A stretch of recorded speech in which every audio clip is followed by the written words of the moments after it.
Hello and welcome back to Lorcana Villain. My name is Baker, and today we're going to be taking a look at the top 8 deck lists for the Disney Lorcana challenges in both Lille and Atlanta. Now, I was so extraordinarily lucky to get the privilege to cast DLC Lille alongside Spessy. Huge shout out to Spessy for being a fantastic broadcast partner over the course of the weekend. And yeah, it was amazing. I'm going to talk a little bit more about it at the end of the video, although I feel like I'll probably do a separate video to talk more about it. But yeah, it was an absolute honor, a privilege. It's probably the best thing I've ever done.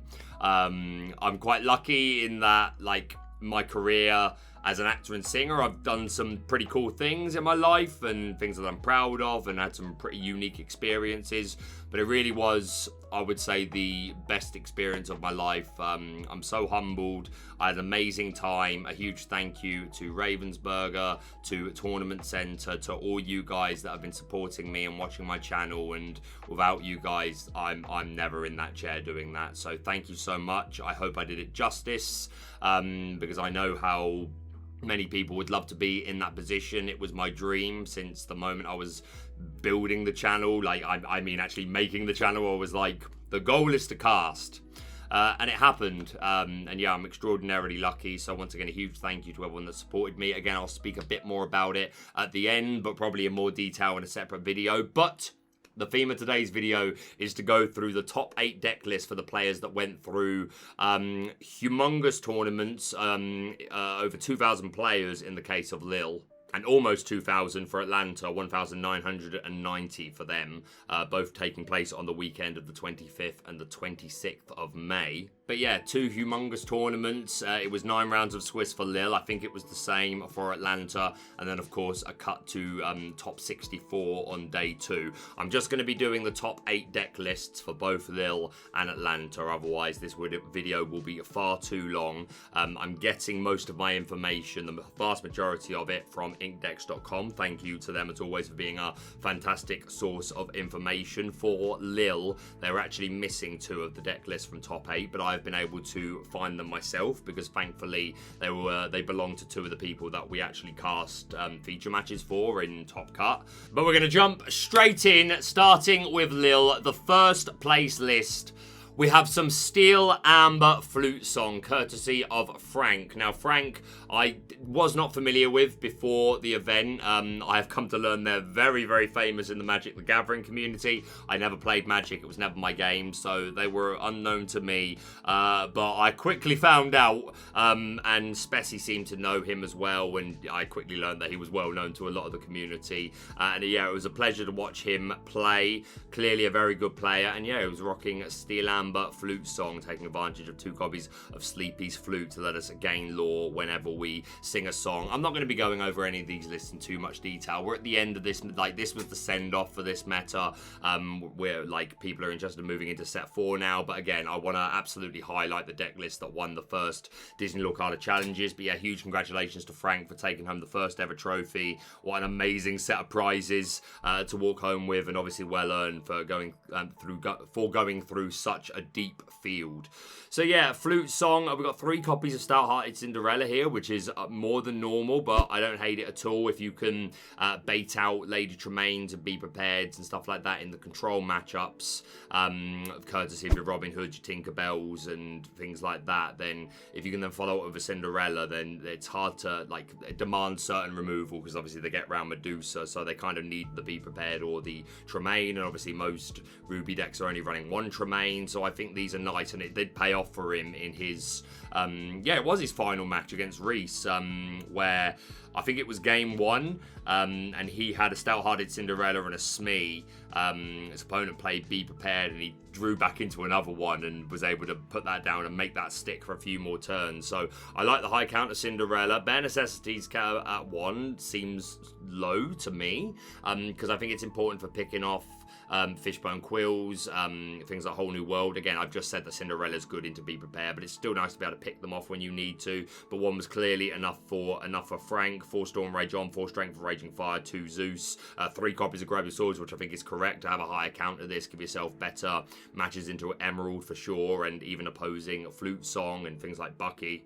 Just a 1 counter Tinkerbell. I'm not sure what the Thought Trail is, but again, Frank is very clearly a much better player than me and just a very experienced deck builder in general. So I'm sure there's logic behind it. But yeah, everything else looks pretty standard. Only 1 Benger for removing items. But yeah, the 3 Piglets put in so much work. Really, really aggressive. Quite easy to get it online. And easy to rebuild as well. Like even there was I think in his game 2 or 3.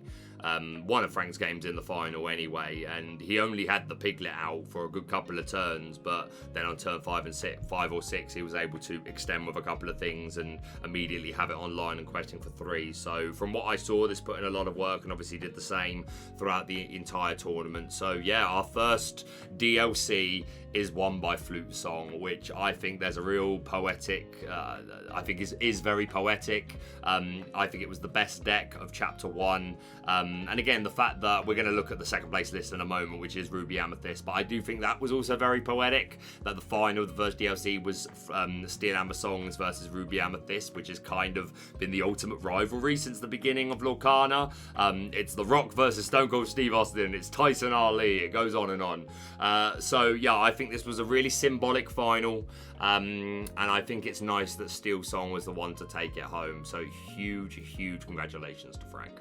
And moving into second place, we have that Ruby Amethyst list, courtesy of Reese. Now, I don't think I've ever met Reese before, but I learned that he actually plays at a shop that isn't, I've never actually been to, but it is fairly local to me. It's a store in London called Brotherhood, which I've heard a lot about for a long time, but I've still never got round to going. Whenever I've gone to London to play Lorcana, I've gone to somewhere called Dark Sphere, but thankfully quite a few of the regulars from Brotherhood also go to Dark Sphere, so I've met a few of the regulars from this store, and quite a lot of them made top 64, so huge shout out to the Brotherhood store in general. But yeah, Reese rep in London, which obviously biasly I'm happy to see.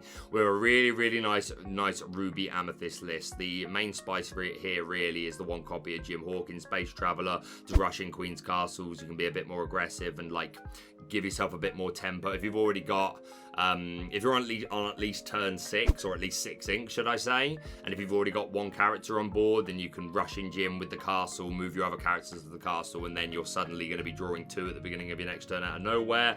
I'm sure it was ink for a lot of the day, but I'm sure sometimes it put in work. Still on the 4B prep, a lot of players were on 3, but I completely understand wanting to stick to 4. I like the mini count. I really like the Pinocchio count. I've been on 2 Pinocchio all of season 3. I've also been on the 4 Maleficent all of season 3. I think it's just a really good consistency card and help you outvalue your opponent in the long run. I like the 4 Mini, the 4 Rafiki, 3 Kuzco. I'm a big fan of all of this. I'd like 1 more crab in here personally. I'd probably go the 3rd crab over the Jim Hawkins. And the Teeth and Ambitions put in a lot of work in the matches that Reese played that I saw in feature matches anyway. I've been off Teeth for a long time. I think there's a lot more reason to run it in Chapter 4, Diablo.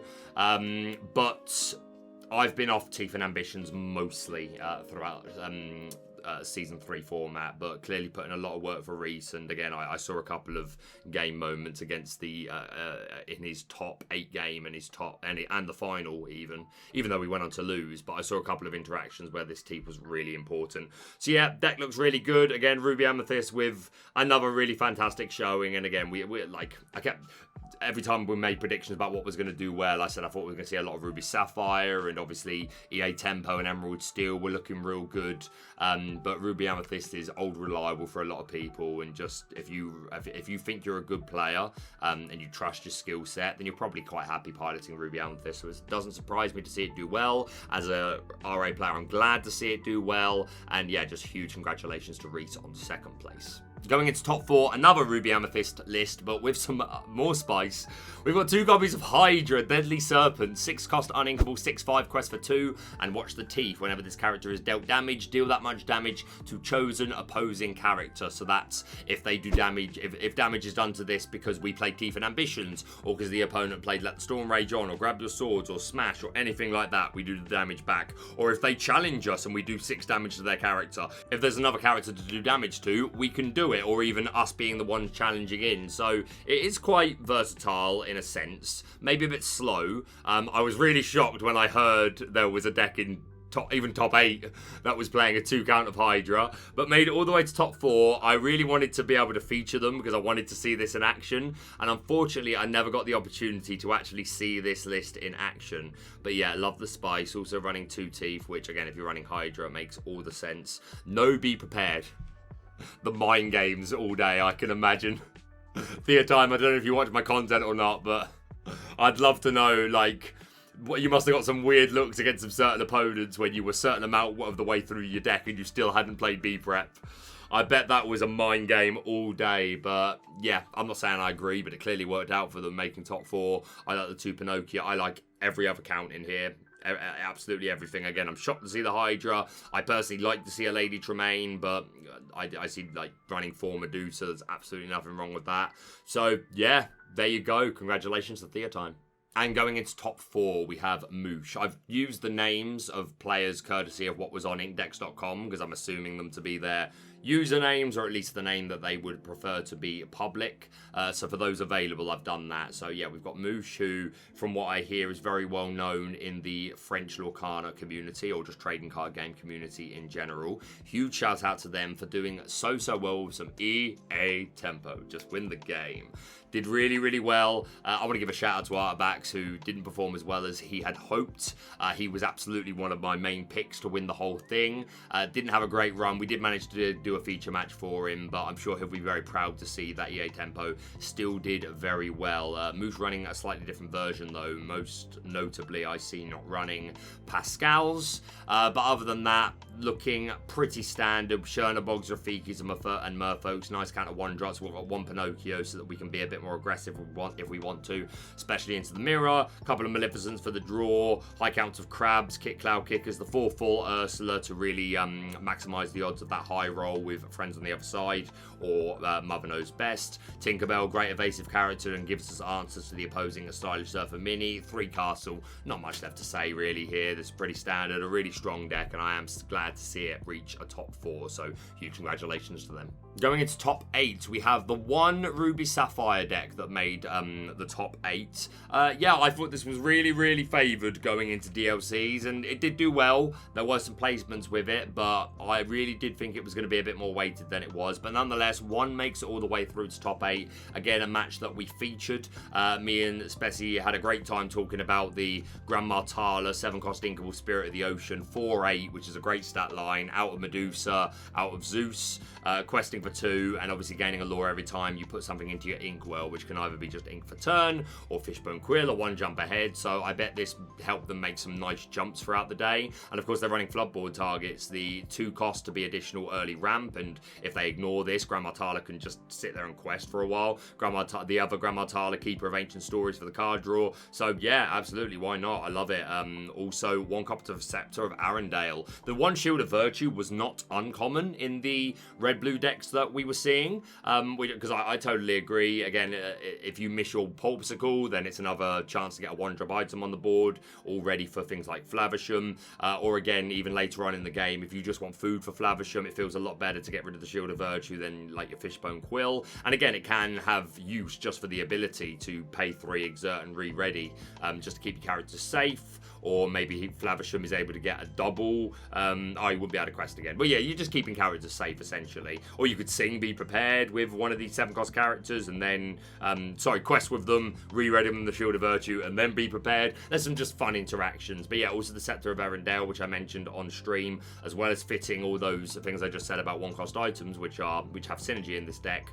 There's going to be some really interesting math fixing here, and I'm sure that Simon had a decent idea of like really cute plays that were available, courtesy of the Scepter of Arendelle granting support, which would then allow certain characters to get over certain characters or locations. So yeah, love it. And the Lucky Dime doing well. How far I'll go, putting in a strong showing. I'm glad to see the Develop Your Brains in here. I think they're really, really important for this deck. 3-1 of ladies. Looks fantastic. Congratulations to Simon. And now our lone Sapphire Steel deck, which, again, I was really hard on Sapphire Steel and Steel Amber going into this tournament just because I thought there was going to be so much red-blue. I thought they were going to really struggle. But as we know, a Steel Song deck made it all the way through. And then here we have a Sapphire Steel deck that made top cut. I think there were only about 4 or 5 in the whole of top 64 because I made a point of checking because they gave us a list of the top 64 standings with just their ink colours, not full decks. So I did do a quick look and there were only about 4 or 5. Shout out to Andrew from the Brotherhood store, and I've met him at Dark Sphere. Really great guy, great player. We've become good mates, and it's good to see him make the top 64 cut with Sapphire Steel. Unfortunately, he didn't go any further, but Kako here, and again, I apologise if I'm saying any of these names wrong, did indeed get top 8 with good old-fashioned Sapphire Steel. Why am I calling it good old-fashioned? I'm going delirious. It's been such a long weekend.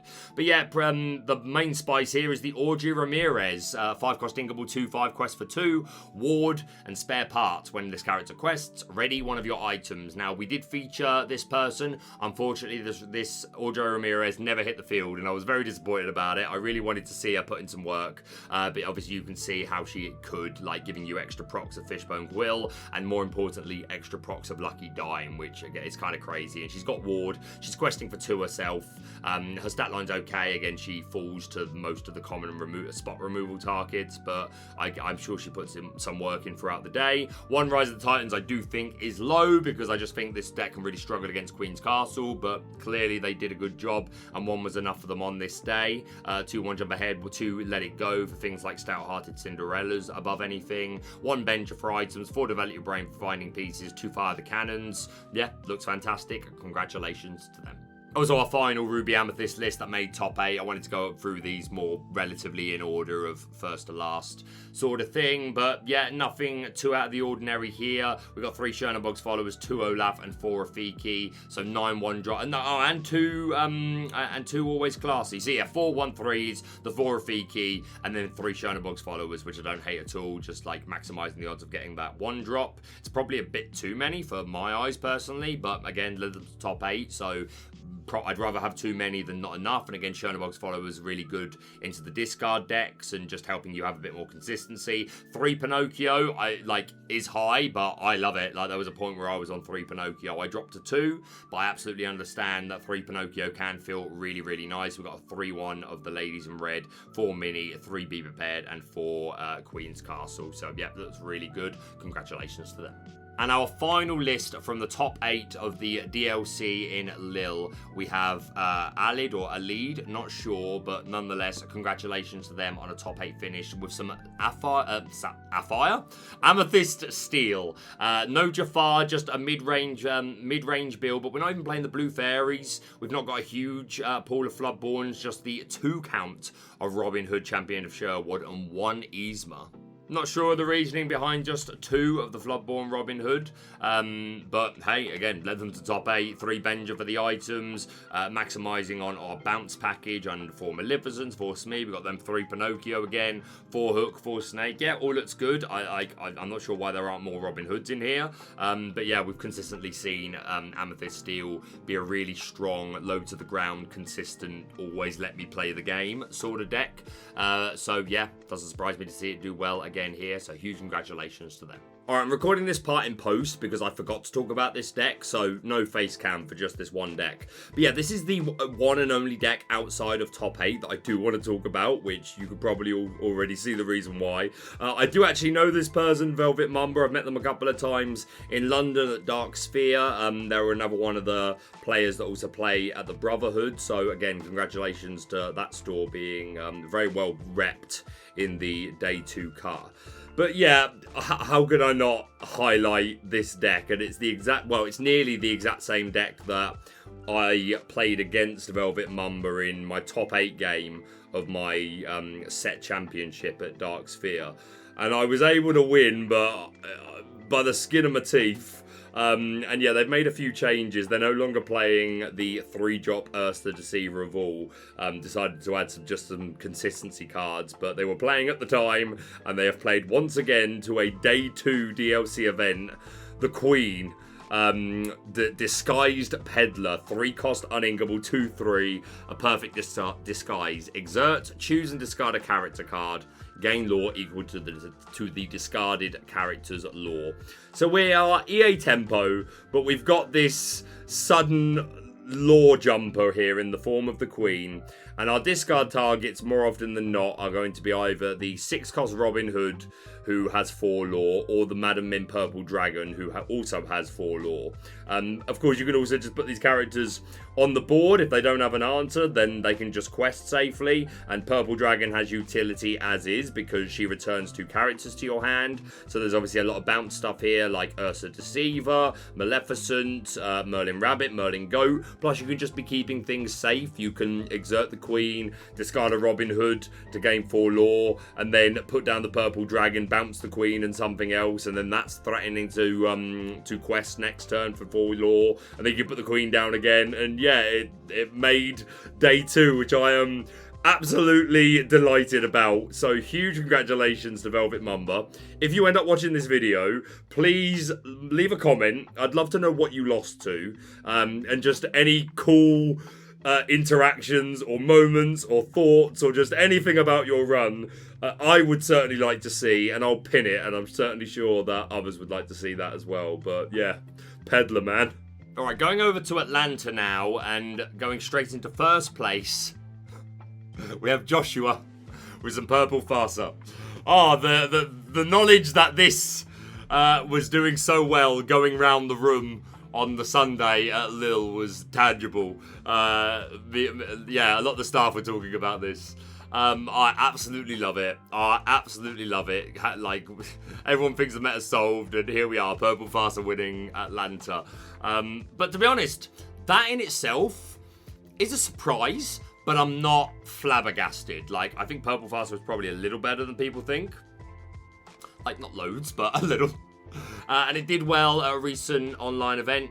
But it doing well doesn't hugely surprise me. But the Fairy Godmother was not on my radar at all. Well, let's put it this way. Ever since I first saw this Floodborn Fairy Godmother, 5-cost inkable, 3/4, quest for 2, shift 2, which is important for this deck, and forget the coat, cheers a sword, which is still one of my favourite names for an ability. Whenever this character quests, your characters gain Challenger 3, and they gain the ability, when this character is banished in a challenge, return this card to your hand. So Fairy Godmother quests, and all of your characters get Challenger 3, so gaining 3 strength when they challenge, which we know is already good. And if you then challenge and are banished in that challenge, return it to your hand, which is just a crazy ability. I was always saying, like, this is such a good card, but this is not its time. The meta's not right for it. It needs probably a cheaper shift option, and just this is not the time for her. Like, she falls to too much too quickly. But here she is in all her glory, and I absolutely love it. And yes, we do have the shift target, the Fairy Godmother, 3-cost, Pure Heart, 3/4, quest for 1, and just leave it to me. When you play a character named Cinderella, you may exert chosen character, and we are running 4 copy of the Ballroom Sensation Cinderella, just because it is a 1-drop Cinderella. So essentially, if you have Fairy Godmother on the field, all these Cinderellas, sorry, the baby Fairy Godmother specifically, then all these Cinderellas just become Pinocchios, essentially, with one more willpower. The Singer 3 is irrelevant because we're not running any songs, because we're a Mufasa build. I do want to say, so me and Spezzy disagree a bit about Mufasa. I see absolutely where he's coming from in his dislike for it. Like, he says it's the worst card in this deck, and I do completely get where he's coming from, 100%. But I still am a fan of Mufasa personally. I'm just inherently a fan of just like the keeping tempo, and if you can high roll off of it, that can feel really good, and obviously plays a lot better into board clears. So yeah, personally, I like the Mufasa, but I absolutely think I would probably try and find room for friends on the other side in here. Like, I just think I would. Maybe I'm wrong, but that would just be my instinct of what I would want to do. But nonetheless, these Cinderellas just become Pinocchios if you've got this baby fairy godmother on the field. A stat line's pretty respectable for a 3-cost as a 3-4. And again, just this Floodborn. It's only 2 to shift her on top of this other fairy godmother. So I bet this put in a lot of work. We've got Chernobog's followers for some consistency and 1-drops. Pascal as a 1-drop who's also evasive. Obviously, we've talked about the power of Piglet and its questing power. Kuzco for draw. The bounce package, pretty standard. We've got 4 Rapunzels here for additional draw. Just 2 copies of Goat, just because probably didn't have the space. 4 Rabbit, 2 Peter Pan Shadow. Great for evasives and just make our rush characters more annoying to get over. Obviously, the Mufasa, as I mentioned, the fairy godmother, the Perdita, who would have put in so much work. Because if you've got Perdita on field and fairy godmother, then you can recycle the Cinderellas to, like, get off the fairy godmother ability to exert. Or you could have just the Perdita on field and the fairy god. Yeah, if you have the Perdita on the field already and ink dry, and then you play fairy godmother, and then you could exert Perdita to bring back Cinderella. There's loads of ways you could do it and get it off, but it's really cute. Bring back the Piglet for more questing, the Kuzco, who's then going to net you more cards, maybe the Snake at a really good moment to bounce things back to your hand. So yeah, absolutely love it. Nice high count of them, because again, a lot of these characters are going to fall to Medusa, like the Perditas, the fairy godmothers, the Peter Pan Shadows, the Mufasas, although they'll replace themselves, but they can't always have Medusa, and not all the decks are gonna. And yeah, you like eventually at some point you hope they stick. There's one Chernobog here as well, which absolutely makes sense. We would go through a lot of characters, so this should be online quickly, and if we hit it through Mufasa, even better. So I absolutely love this deck. I think I would still be inclined to find room for friends, but I'm sure Joshua tried it and just decided it just was not optimal. But yeah, absolutely love this. Huge congratulations to you, Joshua. Going on now, I think a lot of these lists are going to be fairly similar to lists we've looked at, so we won't spend too much time on them, but of course, shout out to the individuals. We've got Matthew with some Ruby Amethyst control, 4 Pascal, 4 Rafiki. I really like this for just making you a bit safe. Well, again, it can just be early aggressive questing and like cheat out lore before the opponent has an answer, but it's also good playing into opposing evasives like the minis and opposing Tinkerbells and stuff, because you use it with Crab. So love it, and yeah, just this one extra 1-drop, which again, I was saying a while back, I played 8 1-drops throughout most of the season, and towards the end of the season I was like, I think it should probably be 9. So I like this, and again, just a nice consistency card. Just 2 Kuzco, which I do think is low, but fair enough. 2 Pinocchio, I like the Maleficents, 4 Count of Mini, 2 Yzma's in here, who wasn't popular, but I think Yzma's perfectly fine, and she's one of your only characters that actually quest for 2. 1 Tremaine, 3 Medusa, the 3 Bee-Pep, 4 Friends, and a 4 Castle. Pretty cookie cutter. Congratulations to Matthew. Going to top 4, another Ruby Amethyst list, this time made by Alberto. Pretty similar to what we just looked at a moment ago. We've got the 2 Lady Tremaine in here I really like. I like this 3-2 count. It's what I would have played if I was playing. The 1 Sorcerer Spellbook, which I'm not personally a fan of, but gives you a good mirror match. And it is an okay card, so fair enough. Just 2 Maleficent, which I'd rather have 2 than none.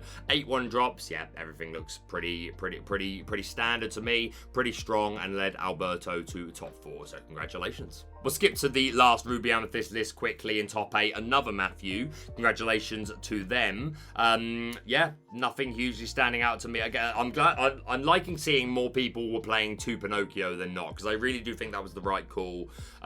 Just in my experience with Ruby Amethyst in set 3, it has been so helpful. Once again, seeing 9 1-drops, the 1-off being a Pascal instead of a Chernobog's followers. I like the 4 Kuzco, the 4 Maleficent, looks consistent. 4 Madame Medusa, but still 1 Tremaine, which I like to see. Love it, love it, love it. Congratulations to Matthew.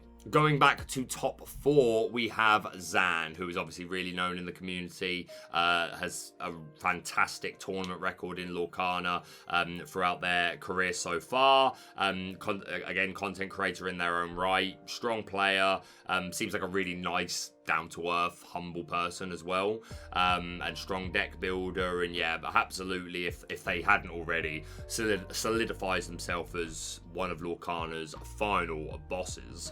And they're also playing the Steel Amber Flutesong, similarly to Frank, who got first place at Lille. We're seeing 4 counts of Sleepy's Flute in here, so maximising the odds of being able to toot our flute when we play songs. Just 2 Grab Your Swords, I like 3, but 2 is perfectly fine. A high 4 count of Zeus, which again I like. I'd probably be on the, like I've been saying most of the season, I think 3 or 4 is really good. It's a really important piece. 2 copies of the world's greatest criminal mind, which obviously I'm very biasedly love to see, but it is a good card. Opposing Stout-Hearteds, Tamatoas, Mauis, Monstrous Dragons, and of course with our Queen line, a commanding presence, we can influence strength to get it online even more often. Two copies of Bare Necessities I think is really good. I think this is an important piece. And I remember, I haven't watched all of the game yet. I'm making my way through the Atlanta stream, because obviously I've watched the Lille one first, more than anything, because I've been self-critiquing myself.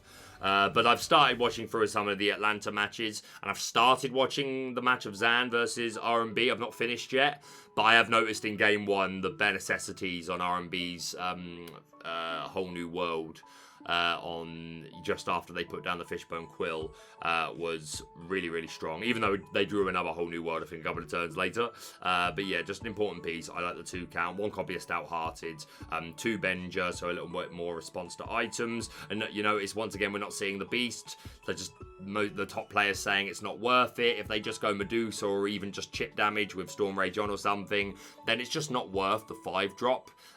So players preferring the reliability of things like Whole New World or semi-reliability over Rapunzel. At least you do it straight away, as long as the damage requirement is fit. You don't have to put a character down that actually has to stick that whole turn. So something to pay attention to. Not a lot of Beast Tragic Heroes, but yeah, just 3 Ballroom Sensation Cinderella, 4 Robin Hood, 4 Queen, the 4 Ariel, of course. Standard, but looks really good. Huge congratulations to Zan. Going back into top 8, we have Alexandru. I hope I'm saying that right. I actually briefly met them on Monday night. I went onto the Illumateers channel as a guest in the evening. I was absolutely shattered. I wasn't ready to do my own video, but I was invited on, and I was like, it would be nice to interact with the community a little bit, like right off the back of the event. And this was one of the guests, so it was lovely to meet him. And I got to have a little bit of a chat with him about his deck, and yeah, he was a big fan of this 6-cost Inkable Beast Relentless 4/5 quest for 2 and Second Wind. When an opposing character is damaged, you may ready this character, and it's one of the very few characters that has a ability that can re-ready, which doesn't also then say this character cannot quest for the rest of the turn. So this character could just keep questing. As long as there are targets for damage to go on to, then we can do damage. Well, we can quest with Beast, do some damage, re-ready Beast, quest with Beast again, and then just continue the cycle as long as we can do so. So again, as long as there's opposing characters to damage, we've got Tinkerbells, we've got that Storm Rage on, Strength for a Raging Fire, Along Came Zeus, or even just if we're challenging in, if they've got exerted characters. So yeah, they said that this put in a lot of work for them. They were also a huge fan of the Morph, who is a 2-cost Inkable 2/1 who can shift into anything. We've got a few targets here. The 3 Dreadnought Jafar with a great stat line and can draw cards. 4 Beast, which again, some players opting to use it. I think it makes more sense in Emerald decks, and especially if you're playing Morph and you can shift him. So lovely with the Robin Hoods, Tinkerbells, and the Stout-Hearted Cinderella. So lots of targets here, but we are a Bucky deck at our core. So at our core. So all of these Floodborns, if we've got Bucky on the board, are making our opponent discard at the same time. We've also got Hypnotize and Sudden Chill to make them discard, and not to mention we're running 4 copies of Ursa Deceiver of All, who's going to sing any of these songs double: Sudden Chill, Storm Rage on, or Strength of a Raging Fire. So really good looking deck. Again, doesn't surprise me to see Emerald Steel go all the way. I wouldn't have called that it would have had copies of Beast Relentless in it, but I'm very glad to see it. So huge congratulations to them. And it seems to be a pattern, just 1 Ruby Sapphire deck making it through to a top cut. We've got Humzar, again, not sure if I'm saying that right, but congratulations to them. But yeah, Ruby Sapphire, Ramp and Control. We've got 4 Queen of Hearts to punish those that are exerting things, questing things like Rafiki's in the early game, because they don't think you have any early game, and obviously a good response to aggro. Judy Hops to hopefully have a good mirror, or into Sapphire Steel, or even Flutesong decks to remove those items. And of course, you can remove your own items if you're in a pinch. Flavisham obviously going to work with those items to draw us cards, and Tamatoa, great synergy with items who can recycle them and gets extra lore as a result of them. 4 Porpsicle, which let us draw cards. 4 Fishbone Quill for the accelerated ramp. 2 Lucky Dime, of course, for nice jumps in lore. And we're seeing 1 copy of Maui's Fish Hook, who obviously works with Maui, letting us use the second ability for free. But yeah, nice card. Give us evasive. Let us jump to numbers to take out locations and bigger bodies, especially in the mirror. So yeah, looks good to me. 2 copies of Let It Go for some more removal. 1 jump ahead for the ramp. Develop your brain to find pieces. 4 Hades, which I really like to see. We haven't been seeing a lot of Hades in red-blue decks as of late. And I do like the Hades. Just again, it's a body that works really well with Dime. 2 Scar, again, nice mini board clear to go along with your Be Prepared. Gaston to find pieces. A 2/2 counter to the ladies. Grandma Tala for the draw. And Belle as another character with 5 lore on. Well, as a character with 5 lore on it, if we've got at least 10 ink in the inkwell, that we can immediately make some big jumps with Lucky Dime. So again, doesn't surprise me to see a red-blue deck doing well. I thought there would be more of them, but at least there's one here. So huge congratulations to them. And finally, also seems to be tradition, 1 Sapphire Steel deck in Lille top 8 and 1 in the Atlanta top 8, same as red-blue. We have RMB. Now, RMB is not someone I actually know particularly well. I know of them very well. They're spoken about by a lot of content creators and players I respect.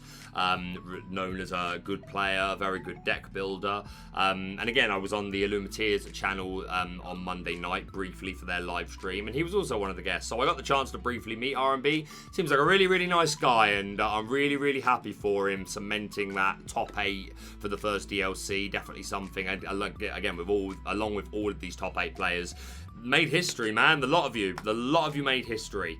So huge congratulations to all of you. And yeah, I'm sure RMB very glad to cement his name in the first DLC Disney Lorcana Challenge. And yeah, good old-fashioned Sapphire Steel. We're seeing 3 smashes here.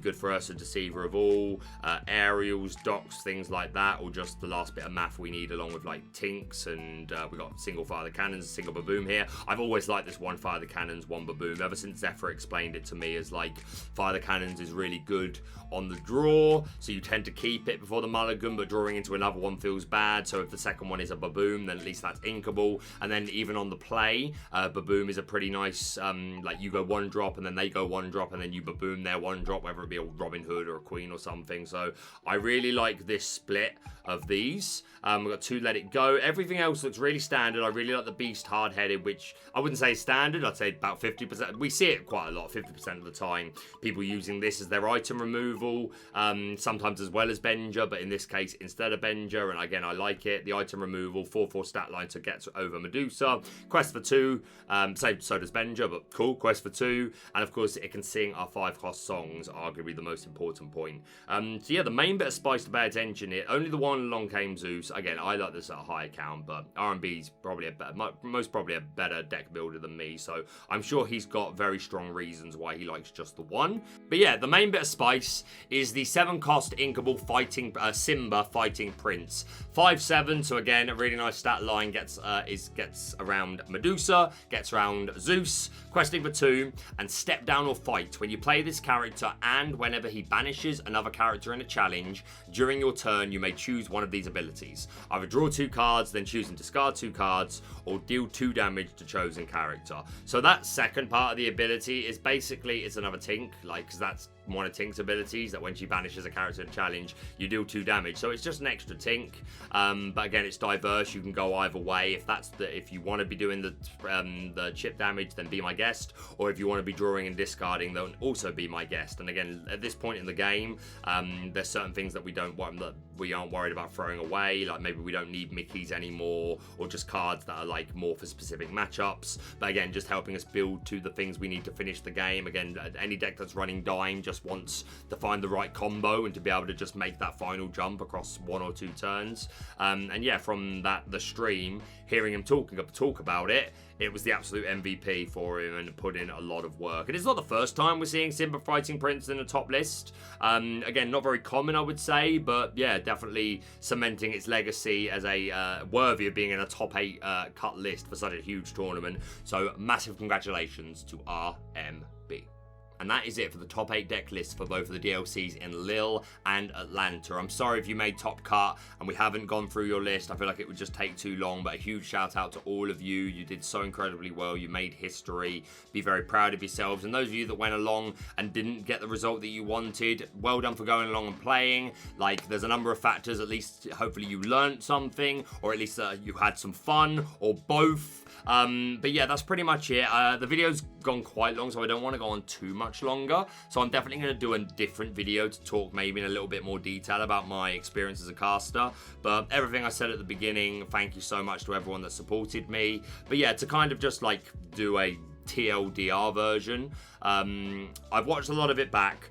I'm super self-critical. I always have been. If you're newer to my channel, hello. Nice to meet you. Maybe you only saw me for the first time casting Lille. But yeah, I spent most of my life as an actor and singer, so I've done mostly live performance. I've done a little bit of TV, but I've mostly done immersive experiences, theatre, and then like singing in like hotels, bars, clubs, functions, things like that. So I've always, like, it was kind of the way I was trained from college. Like, I've always been very self-critical and always watched my stuff back, and you identify what you're doing right and what you're doing wrong. And yeah, I've always been pretty harsh on myself. And there's a lot that I definitely think that I can do a lot better.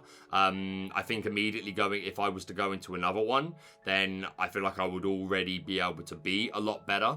I think me and Spessy made a really good team. I think we are similar in some ways. I think we've both got a lot of energy. We both have a lot of passion for the game, a lot of love for the game, and we both want a lot for the game. But we're also different in really nice ways that I think complement each other and allow both of us to sort of play into each other's skill set. So it was really fun to work with Spessy. He's incredibly talented, and I'm very thankful for him for being a fantastic broadcast partner. And I'm sure if we were to continue to do stuff like that together, then we would only grow in our smoothness. But yeah, me personally, like watching the stream back, there's some bits where I'm definitely cringing at myself and I'm saying, why didn't you mention this, or why didn't you mention this line, or even times where I've made mistakes, a number of things. So I have self-criticized myself a lot.